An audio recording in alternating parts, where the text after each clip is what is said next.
Hey everyone, welcome back to the channel. Thanks for tuning in again. Big shout out to Auxbeam for this video because they've sent us out their brand new version of the rock lights.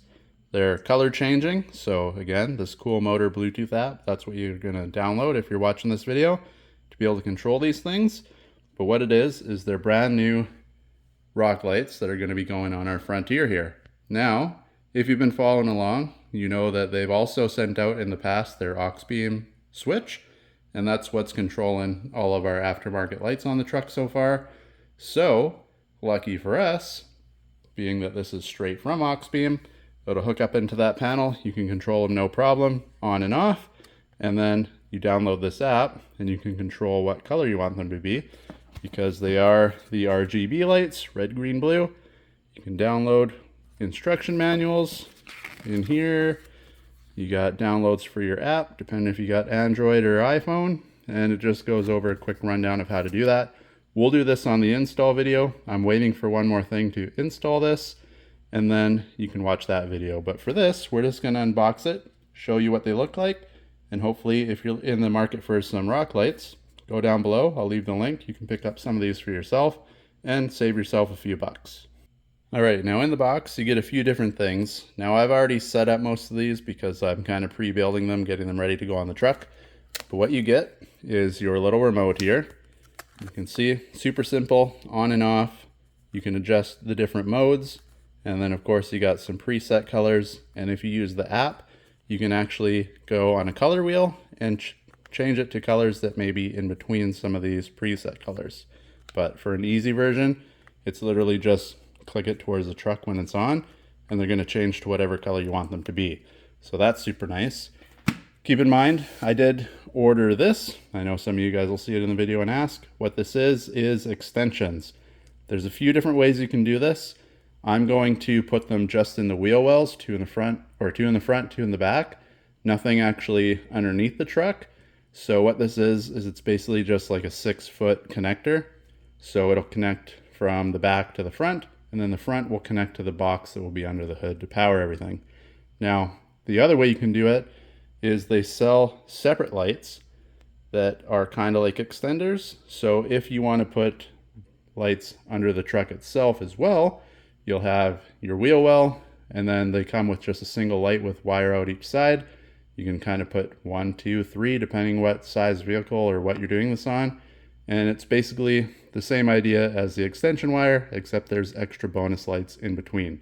So that's your other option. They do sell all that stuff, so you can do that on your own, depending how you want to put these in.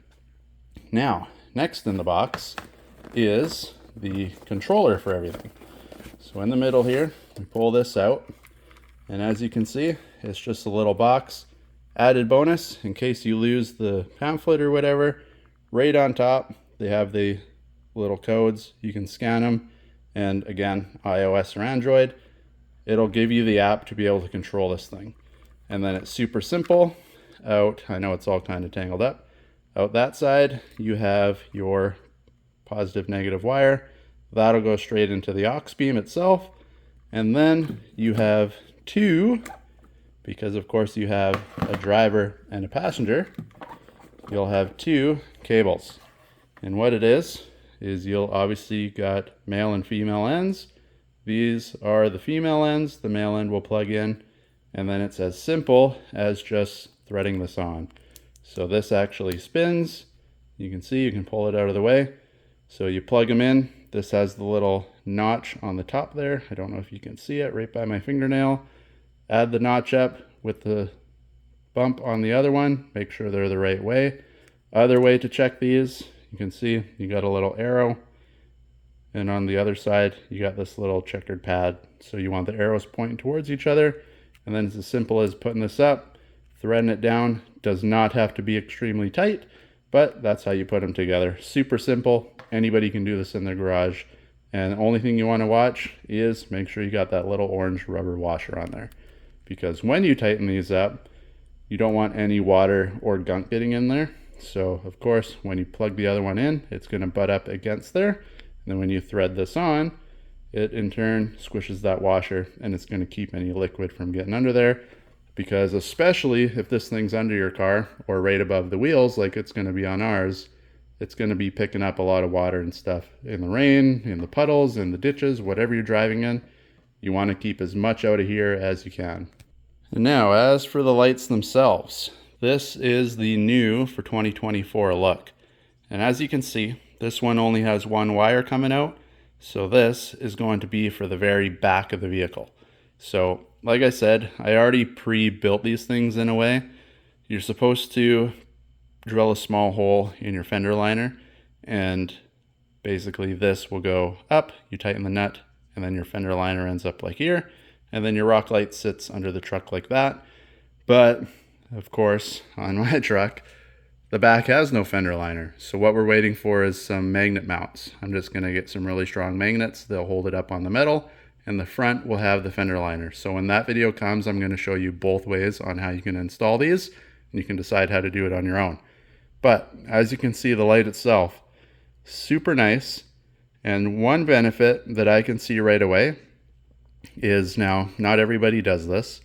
You can see where it's supposed to be a lens over the light here. It's actually like a gel. So the LED lights are encased in that gel. So not only is it able to take a little bit more beating, so if a rock flies up and smacks it, it's just going to kind of bounce. It's like almost feels like a deflated balloon. So it's going to be able to take a little bit more beating. But again, when you're washing it, it's easy just to wipe off. And the last thing that a lot of people know, especially with LED lights, they don't conduct any heat. So when you have this on, if you're driving and you're on a hot day, goes cool, one of those type of days, they can fog up. And once you get moisture in there, not only does it start to wreck the lighting, but you can't wipe it off. The moisture's on the inside. So if you have a plastic or glass lens on the front, you can't get the fog out. Whereas this stuff, like I said, it's encased all the way down over the LEDs, and you can see there's a ton of different LEDs in there, but you're not going to have that issue. It might get a little bit dirty, but again, you can go under there, give it a wipe, spray it with some soap and water, give it a wipe, and it's going to be clean and go back to looking just like this. And now the second version of the lights is like this. You have two wires coming off. Again, I got the little rubber mount. I'll show you what this looks like separated in a sec. I do have a couple like that.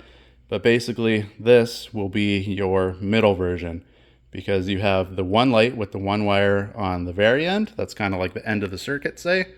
And then this on one end will plug into there. And on the other end, you feed it up to the next light. So again, you can just do that all the way to the front. And then finally, when you get to the end, this one will plug into the second to last light. Say this one is your last light. Then that side will plug into the box, which then plugs into the power, and you're done. It's as easy as just connecting a bunch of wires together and finding out a place where you want these to sit that'll shine and make it look good on whatever you're driving.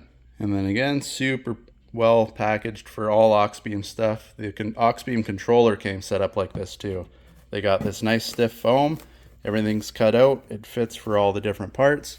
And then again, when all that stuff's in there, this can just plop in, goes back down. Everything fits super well in here. Everything's packaged. This is even after I've messed with it. And everybody knows once you mess with something, you can never get it back in the box 100%. But this is what it all looks like. And then of course, here's the baggie. And this one shows a little better that mount with the curve to it. So if you were going to mount it on, say, this, you could put it like that and it sits perfectly on the bar.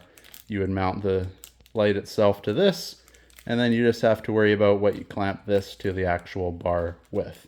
But basically that's what those are made for. I'm not mounting any lights on the front bar, but I will keep these mounts in case one day I do decide to put something on the bull bar by some chance. At least I got some mounts that work really well. But again, packaged wise, everything fits in here perfectly. I'll get all that stuff back in and it'll look awesome. And now I specifically didn't do a couple of these just because I like to show you guys how it comes packaged. Not only is it all encased in the foam with the cover on top and everything has its own spacing, but inside each one, they actually came shrink wrapped. So you got the shrink wrap portion, you got your light with the wires attached to it. You have two different rubber mounts. One is flat, which we're using, and I don't know if you can really see it without me opening this, but one has a little bit of a curve to it. So the one with the curve, that's more if you were to be hooking it up, maybe we're putting some lights on the front here, that rubber mount actually will curve around here and you can clamp it down. Not only is it nice that it's already a little bit rounded for something like that, but if you're mounting anything to a bar like this, it's not going to be metal on metal. You have the rubber, so you're off-roading or even driving on the normal road, you won't have to worry getting one of those driving you crazy, because the rubber's going to cancel out any of the noise and vibration that you might have, and then you're simple. Same for this, actually, if you're putting anything onto the frame of your truck, you get it a little bit close to one side, or depending on what you're driving, the frame may even fit. Not sure exactly how wide it is on this truck, but again, it's just got a slight curve to it like this, so you can kind of mold it around stuff. You don't have to be flat like this one, which we're going to be using. I'll show you why when we do the install. But again, super nice. Everything comes packaged up, and then you can see the little Ziploc baggie in there that holds your bolts. Comes with a little washer and a nut, so that bolts it all together. But again, once we get this all started to install on the truck, that'll be how easy it is to do. It's literally plug and play for the most part.